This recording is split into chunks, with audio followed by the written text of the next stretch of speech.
another fantastic Seasons Beatings event in the books. And I am standing here with the guys behind Godlike Entertainment, the Mecca of Marvel, the guys behind Seasons Beatings. How does it feel? How did this weekend compare to your expectations coming into it?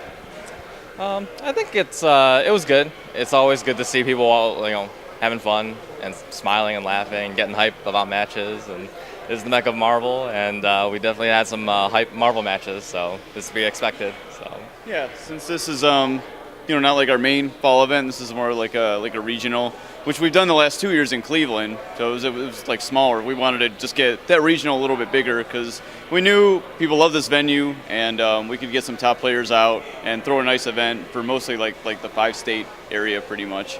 And yeah, it definitely it went really well. We got better staff than we've ever had, and it's getting easier and easier, honestly, to plan and run the tournaments. And Harmon and I both bring really different things to the table, and I think that's part of what makes our events, I think work pretty well, is that we both have pretty different skill sets, and we mesh pretty well. So yeah, we're real happy. That's very cool, because one of the things that a lot of people talk about, you can't mention Seasons Beatings without mentioning Momo 2's, the awesome venue. It's way different than being, crammed into a hotel convention center. One of the concerns last year is that the event maybe got a little too big, and there were rumors about it being taken place someplace else. Is there still, can you speak to that at all, or is it still kind of in the woodwork? I'd say it's still in the woodwork, but I'll say that the reason our smaller SummerSlam event was at Momo's was to ensure at least we did something here at Momo's, because the venue is amazing, and people do love it, and it's kind of synonymous with our brand. So we definitely wanted to make sure something still happens here at Momo's, because it's still a very special place to us. But yeah, I think we did start, I'll say, pushing up against just spatial limits and just fire codes. So yeah. So that's the idea. We're just looking at all our options, which I think every TO pretty much does every year. You want to do what's best for your players and just your event in general. So yeah, it's really hard because we haven't just been in a ballroom for a long time. So people just expect, they get a bigger ballroom, next year if they outgrew. It's we have this really unique place that the players seem really attached to. So if we move, we have to make it better than this. There's got to be a really good reason in the players' eyes that we moved outside of, we can just have a bigger event. So the search is on. So who knows what'll happen. So. But it's exciting, it's exciting to have those options and to be in charge of something that, gives us that freedom to take it, to any direction that we think is cool. So.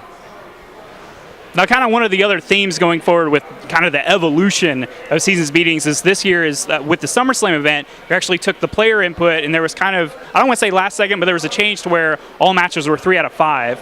How important is it to get that player input to actually go forward with the event and make it successful for all parties involved? Our events wouldn't be anything without the players, obviously. So feedback is something that's very crucial. We always, ask people after events, during the events, if you're having fun, what can change, what can we do better? And we've actually gotten some great feedback. And one of our players last night kind of gave some feedback and said, "I like that you asked for feedback. Most TOs don't do that." So we understand. This is a very small community still. It is growing, and it's way bigger than what I remember when I first joined the community.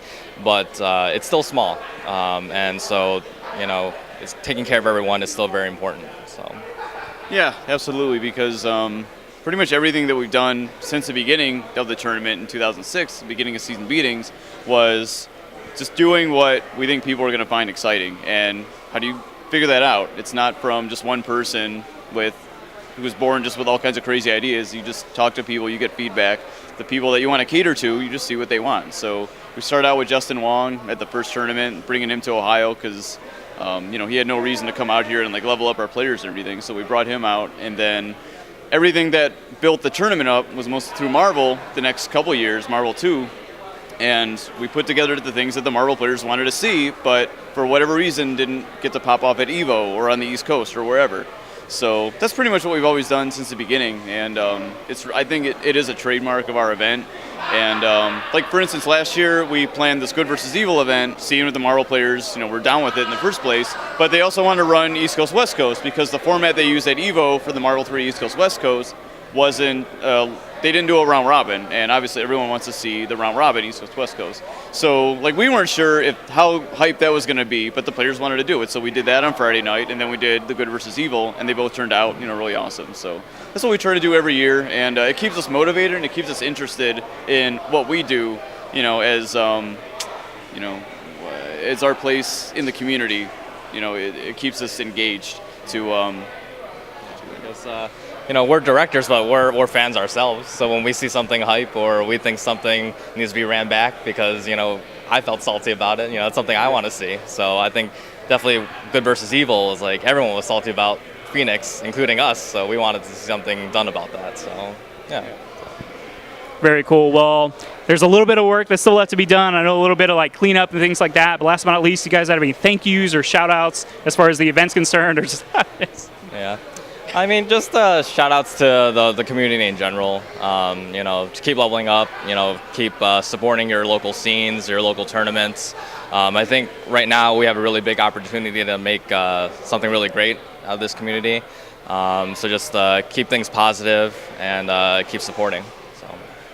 Yeah, exactly. It's a really exciting time, for the FGC. We're getting more attention than we ever have before, and it's growing, like it never has before. And feel real lucky that we get to be a part of it, and I think being involved before Street Fighter 4 just it helps us out a lot because I don't want to say like credibility, but we've been around and people know that we're genuine about what we're doing, in the scene and everything, and yeah, it's still a really great thing to be a part of. And one of the fun things about this event, that being smaller than our fall event, we got to chat with the players a lot more. We got to play games ourselves a lot more, and it just really reminds us, why we started playing Street Fighter 2, and we've kept playing it for 20 years in the first place, and it's branched out into all these, awesome games, So yeah, it was a lot of fun, and yeah, shout outs to all our communities, MK, Soul Calibur, and obviously the Capcom scene for coming out and everything. So yeah, it was a great event. Thank you guys for coming out as well. All right, well, congratulations on another fantastic. I actually play out of all the new games, obviously, the KOF scene itself. Shout outs to KOF guys. Once again, like I said, congratulations on another fantastic event. I'll let you guys get back to all your tedious work and getting everything put together. Seasons meetings, this coming up. Any info or anything you want to release? Maybe some secrets. I don't know. I don't know. We'll keep it a surprise. We'll keep it hype like that. So that's a nice way of saying we don't know yet. Yeah. Thanks, guys.